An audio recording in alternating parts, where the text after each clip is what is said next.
비형간염 보균자인데 흑염소 진액을 드셔도 되냐고 물어보셨어요. 제 환자분들도 이 흑염소 굉장히 많이 물어보시는 것 같아요.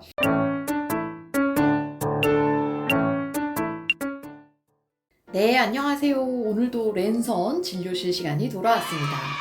제가 두 번째 랜선 진료실을 하기 전에 조금 드릴 얘기가 있는데요.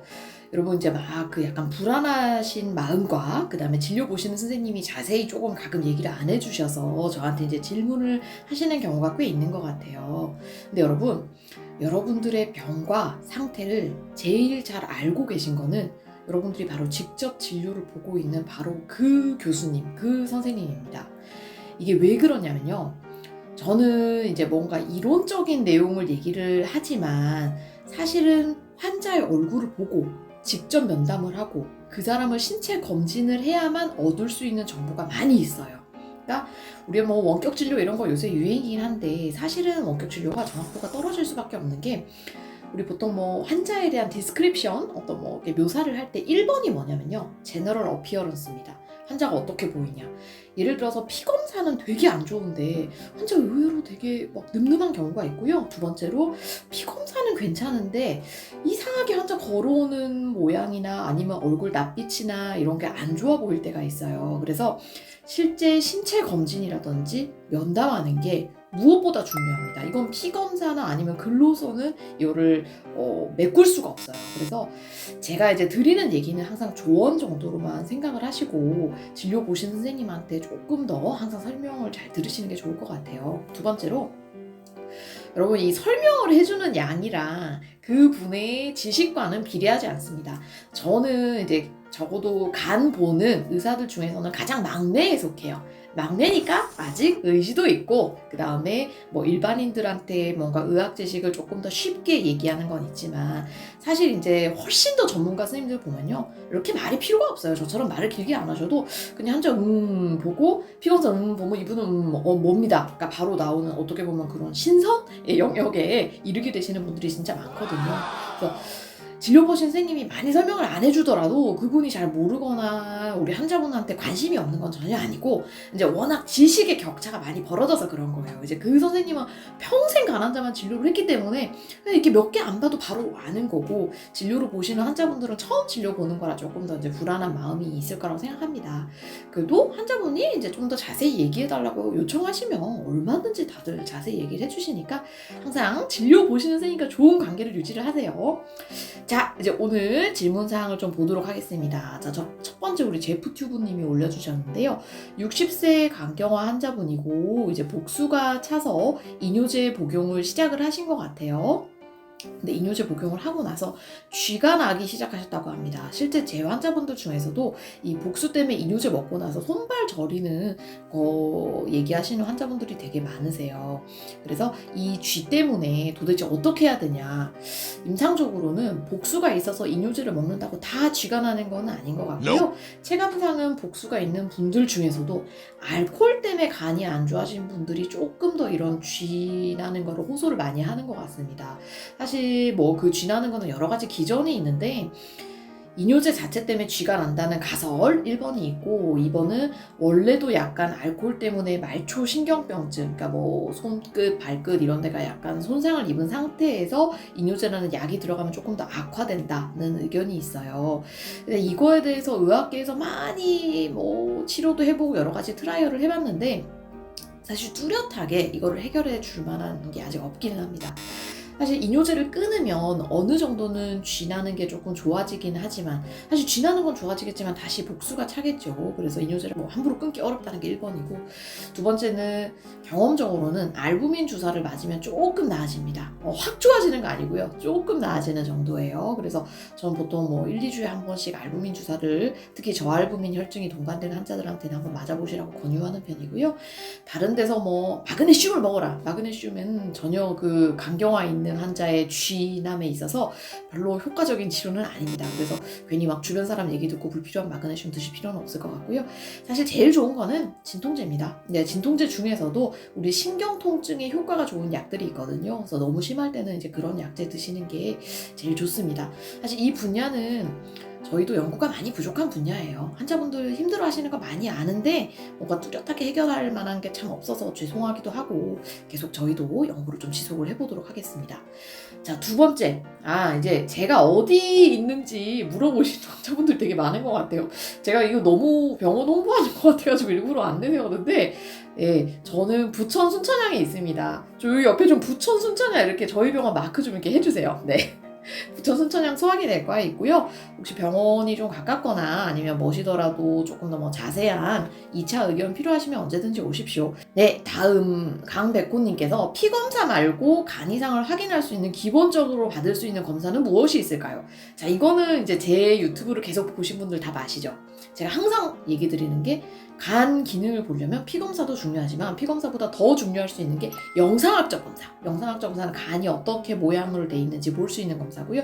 1차적으로는 복부 초음파입니다. 우리 보통 상복부 초음파, 간 초음파 이런 이름으로 불리고 있는데, 그래서 복부 초음파를 권유를 해드리고, 만일 복부 초음파가 조금 어렵다는 분들은, 내지는 췌장까지 조금 더 자세히 보고 싶다 이런 분들은 아예 복부 CT를 확인하시는 걸 추천드립니다. 처음부터 MRI를 찍으면 어떤가요? 나쁘진 않은데요. 이제 우리가 이제 검사가 항상 이 검사에 드는 비용과 이 검사로 얻을 수 있는 정보가 좀 다르잖아요. 근데 이제 그런 걸로 쳤을 때 처음부터 MRI를 찍는 거는 얻는 정보도 물론 많겠지만 비용이 너무 많이 나가서요. 아까 얘기 드린 초음파나 CT를 1차 검사로 하시고 거기서 의문나는 사항이 생길 경우에는 2차로 MRI 하시는 거를 추천드립니다. 자, 다음은 우리 시리이님께서 하루에 몇 밀리그램의 나트륨을 섭취를 해야 복수가 차는지, 그 다음에 마트나 확인할 수 있는 데서 물어보셨어요. 자, 이게 염분 기준이 다르고요. 소듐, 나트륨 기준이 좀 다릅니다. 근데 일반적으로는 염분 기준으로 생각하시면 될 것 같은데요. 염분 기준으로 얘기했을 때 우리가 보통 저염식이라고 얘기를 하면은 5g입니다. 5g. 근데 보통 이 5g을 제가 환자분들한테 처방을 하잖아요. 치료 시기로 거의 못 드세요. 진짜 밍밍하다고 느끼시는 분들 많고, 특히나 이제 짜게 드셨던 어르신들 같은 경우에는 조금 더 그 정도가 심합니다. 그래서 좀 타협책으로 처음부터 저염식이 안 되면 약간 10g 정도로 한 단계 낮춘 저염식을 드릴 때도 좀 있어요. 근데 일단 교과서적으로 저염식의 기준은 5g이란 거, 5g이 좀 감이 잘 안 오실 텐데, 베스킨라빈스에서 우리 스푼 하나 받아보셨죠? 맛보기 스푼 말고 그 왜 분홍색 좀 큰 스푼 있잖아요. 거기에 이렇게 불룩하지 않고 그냥 딱 담았을 때 소금을, 그게 한 3g 정도 된다고 생각하시면 되거든요. 네. 그리고 지금 얘기 드린 거는 이제 염분 기준으로 얘기를 드리는 거고, 소듐, 나트륨이라는 기준으로 얘기를 하면은 2g에 해당합니다. 네, 그래서 염분으로 적혀 있는지 소듐으로 적혀 있는지 한번 보시고, 대부분은 염분이 많을 거예요. 하루에 5g, 조금 양보하면 10g 정도 이내로는 지키셔야 저염식에 해당이 됩니다. 두 번째, 비형 간염인데 인생막차님은 술을 자주 드시고 계신다고 합니다. 그래서 눈빛이 조금 이제 사람들이 초점이 없는 눈이라고 얘기를 하신대요. 수치는 괜찮다고 하는데 이 눈빛이 정상으로 돌아오게 하는 방법, 안타깝게 눈빛이 정상으로 돌아오게 하는 방법은 없습니다. 이건 약간 삶에 대한 의지나 아니면 약간 정신적인 부분이 좀 관여를 하는 것 같아서요. 피검사 괜찮다고 하시면 너무 큰 걱정은 하지 마시고 음주 좀 줄여보십시오. 그럼 좀 더 체력이 좋아지면서 아마 눈빛도 좀 더 좋아지실 것 같습니다. 네, 다음은 금타님 질문인데요. M2B PGI. M2B PGI를 하는 병원에 다니세요? M2B PGI는 우리나라에서 하는 기관이 한 3-4개 정도 있거든요. 근데 이제 M2B PGI는 뭘로 생각하시면 되냐면, 약간 우리 간의 굵기, 간이 얼마나 딱딱한지를 측정하는 여러 가지 방법이 있는데, 혈액 검사로 조금 간단하게 측정할 수 있는 방법이라고 생각하시면 됩니다. 저 어느 병원인지 알 것 같은데 선생님한테 물어보세요. 이게 기준이 있어요. 그래서 얼마 기준이면 간경하고 얼마 이하면은 만성간염이고, 그 기준이 있어서 현재는 약간 이제 만성간염에 해당하는 기준이기는 합니다. 근데 이제 M2B PGI는 그 한 번 시점도 중요한데 전이 얼마였고, 그러니까 이 변화 사항이 조금 더 중요할 수 있거든요. 그래서 진료 보신 선생님한테 이전 점수가 얼마였는지, 그럼 내가 지금 현재 상태는 어떻고 이게 좋아지고 있는 건지 나빠지고 있는 건지 여쭤보시면은 아마 얘기 잘 해주실 겁니다. 자, 냥님이 간 수치를 낮추려면 금식이 좋다고 하시고, 빌리루빈 수치를 낮추려면 먹어줘야 좋다는 얘기 들었는데, 검진 때 둘 다 낮추는 기는 힘든 거냐? 아니, 냥님, 이게 우리 보통 금식하면 빌리루빈 수치가 조금 오르는 거를 길버트 증후군, 일종의 병은 아니고 체질이라고 얘기를 드리는데요. 아니 정상 범위에 있는 빌리루빈을 굳이 더 낮출 필요가 없어요. 제 얘기는 빌리루빈 1.2나 0.3이나 다 정상입니다. 0.3이 1.2보다 더 좋으니까 나는 어떻게든 조금 더 수치를 낮춰야 돼. 에이, 그럴 필요 전혀 없습니다. 우리 뭐 몸무게가 예를 들어서 한 40kg에서 50kg 사이가 정상이라고 얘기를 하면 뭐 40이나 50 그 안에만 들어가면 되는 거잖아요. 41이 49보다 더 좋다는 근거는 없죠. 여자분들은 좀 다르려나요? 아무튼 그래서 그냥 커트라인 아래 정상 범위만 있기만 하면 큰 문제가 안 되기 때문에 이렇게 집착하실 필요는 없을 것 같아요. 네, 그다음 저스티서님이 이거 제가 술 관련해서 아마 그 얘기 남겨주신 거에 성병 검사도 해야 된다고 남겨주셨는데 이거 보고 빵 터졌습니다. 네. 네, 다음에 정금희님 비형간염 보균자인데 흑염소 진액을 드셔도 되냐고 물어보셨어요. 제 환자분들도 이 흑염소 굉장히 많이 물어보시는 것 같아요. 저는 개인적으로는 흑염소는 드시지 말라고 얘기 드립니다. 사실 뭐 흑염소만 우리가 고기로 먹는 게 아니잖아요. 흑염소 진액은 흑염소 플러스 한약재 플러스 뭐 여러 가지를 한꺼번에 고아서 드시는 경우가 많기 때문에 일종의 저한테 이제 받아들여지기는 한약이랑 크게 다르지 않은 것 같아요. 근데 이제 한약의 뭐 성분 중에 혹시라도 나랑 안 맞거나 아니면 뭐 정상인한테는 큰 문제가 없는데 만성간염 환자한테는 부작용이 날 수 있거나 이런 안정성이 다 밝혀지진 않았거든요. 그래서 저는 안 드셨으면 좋겠습니다. 그리고 흑염소 진액이 또 싸지가 않더라고요. 그럼 비용이랑 그다음에 얻을 수 있는 위험도를 생각하면 저는 안 드시는 거 추천입니다. 자, 이윤호님께서 위스키 많이 하신데 술을 많이 드셔서 이제 제가 뭐 무슨 검사 권유해야 된다고 그때 영상 올렸는데 운동하고 매년 검사해야 된다고 이제 올리셨어요. 네, 위스키가 요새 젊은 세대에 많이 유행이라고 하는데 이윤호님은 MZ 세대인지 모르겠습니다. 네, 다음 와바라님은 간 피검사 후에 양성이 조금 보인다고 해서 희귀인지 그러시더라고요. 조직 검사를 해야 되는지. 그러니까 조금 이거 쉽게 설명을 해드리면 자가면역 간염 항체, 자가면역 간염일 때 보통 항체가 양성인 경우가 많거든요. 그래서 자가면역 항체 검사를 했는데 아마 그 중에 일부가 양성으로 나온 것 같고, 그래서 진료 보시는 선생님이 자가면역 간염을 감별을 해야 된다라고 얘기를 하신 것 같아요. 저는 보통 자가면역 항체가 양성으로 나오면 조직 검사까지 권유를 하는 편입니다. 자가면역 간염도 서브타입이 여러 가지가 있어요. 그래서 그 서브타입을 뭐 감별해야 될 필요성도 있고, 의외로 조직 검사를 해보면 자가면역 항체가 양성이라도 자가면역 간염은 아니고 그냥 단순 비알코올 지방간인 경우도 꽤 있거든요. 그래서 정확한 감별을 위해서는 저는 조직 검사를 권유를 해드립니다. 그 이유는 아까 얘기 드린 것처럼 자가면역 항체가 양성이라고 그분이 무조건 자가면역 간염이라고 할 수는 없기 때문이에요. 네. 두 번째, 행복한 영희님께서 독감 주사에 대해서 물어보셨어요. 독감 주사는 우리 동네나 아니면 대학병원이랑 다 똑같습니다. 대부분 이제 만드는 뭐 업체도 SK부터 해서 몇 개 안 돼요. 그래서 그 주사약을 다 백신을 뿌리는 거기 때문에 어느 병원 가더라도 대부분 2-3개 안에서 골라서 맞게 됩니다.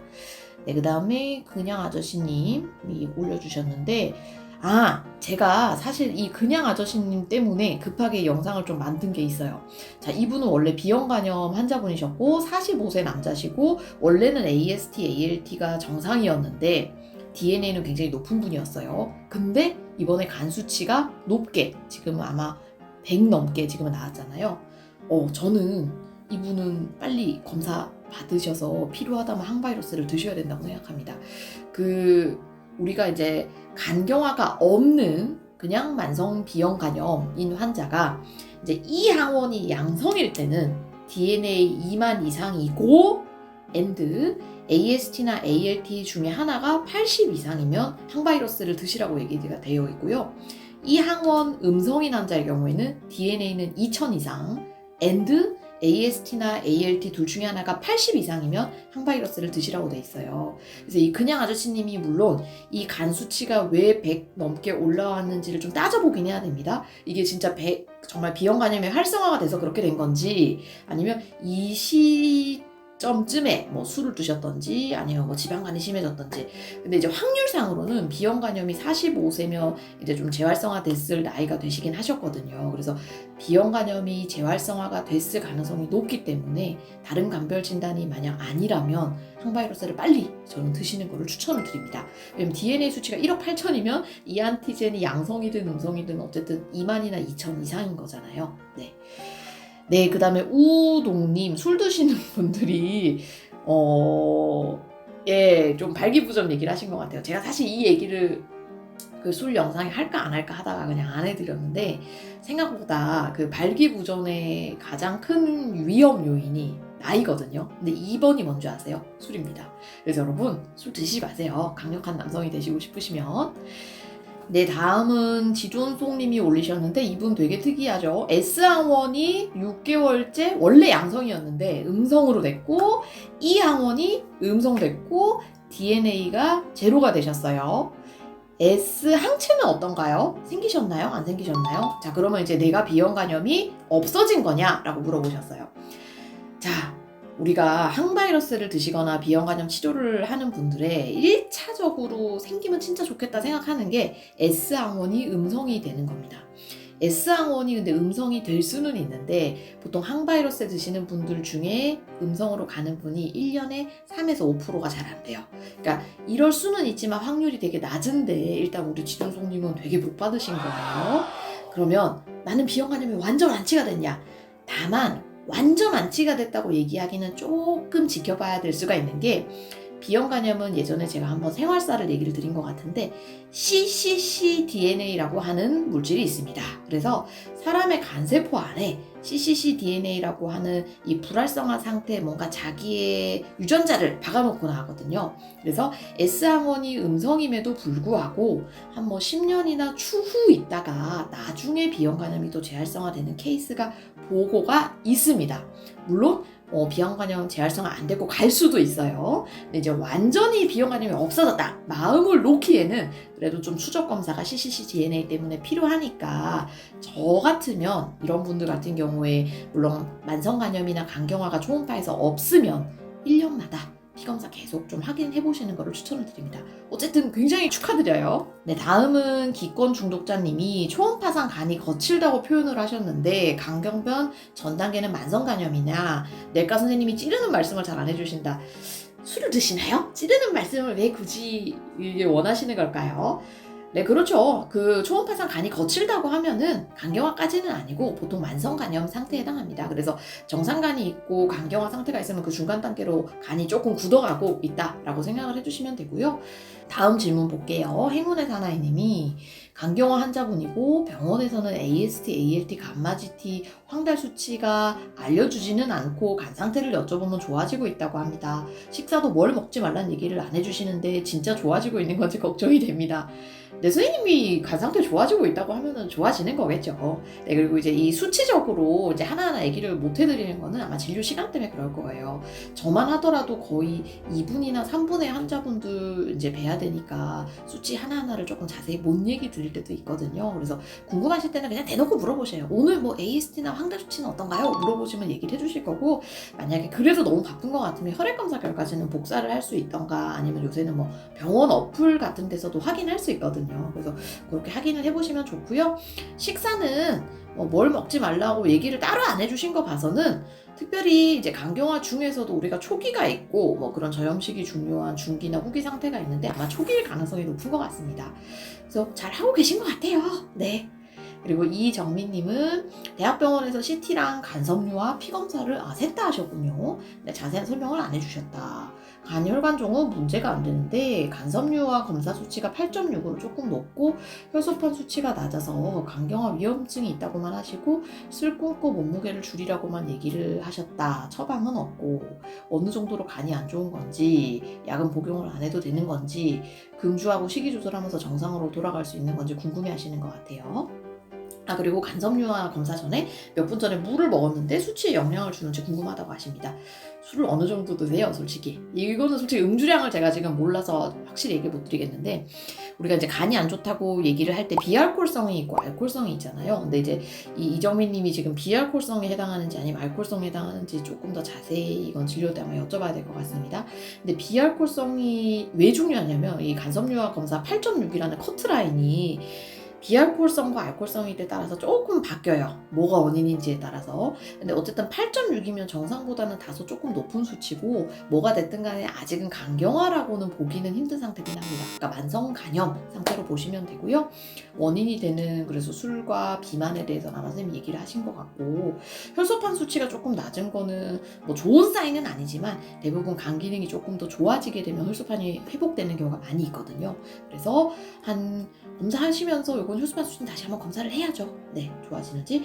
그리고 몇 분 전에 물을 한 컵 먹었는데 간 수치에 영향을 주는지 보통 파이브로 스캔 간섬유화 검사가 2시간 저희가 금식을 권유를 해드리는데 물을 드시게 되면 조금 올라간다고 합니다. 근데 뭐 아주 많이까지는 아니고 조금 올라간다고 얘기를 하기 때문에 다음에 검사하실 때는 2시간 꼭 금식하시고 검사를 한번 해보도록 하세요.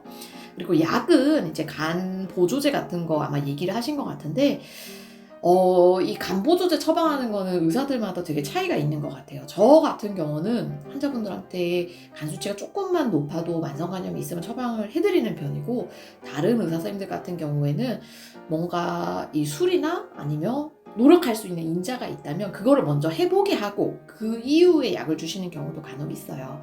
그리고 뭐 이미 이분이 다른 약 드시고 있는 게 너무 많다. 뭐 고혈압, 당뇨, 고지혈증 막 이렇게 약이 너무 많은 상태면 굳이 간약을 안 먹어도 되는 상태면 또 처방을 안 해주시는 경우도 있고요. 그래서 이거는 진료 보시는 의사 선생님의 폴리시에 따른 문제이기 때문에 필요하시면 달라고 하십시오. 네, 간 수치가 근데 아마 정상이라서 안 주셨을 가능성이 조금 있긴 합니다. 네, 최민호 선생님. 간경화인데 혈액검사에서 간 수치가 좋게 나오면 간경화가 어느 정도로 위중한 겁니까?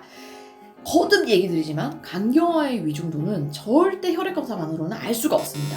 보통 우리가 차일드 점수라고 얘기를 할 때 물론 혈액검사 수치도 들어가는데 필수적으로 들어가는 게 복수 여부, 뭐 간성뇌증 여부 이런 게 들어가거든요. 그래서 이런 복수 여부나 간의 볼륨이 뭐 어느 정도인지 정말 간경화가 어느 정도로 거칠거칠하게 와 있는지 이런 건 영상거 분사, 복부 초음파나 CT 결과가 있어야만 정확히 알 수가 있어요. 그래서 물론 간 수치가 나쁜 것보다는 간 수치가 좋게 나오는 게 당연히 간경화 환자들이 좋은 거는 맞습니다. 근데 그렇다고 마음을 완전히 놓기에는 영상 검사를 쭉 봐야 되기 때문에 네.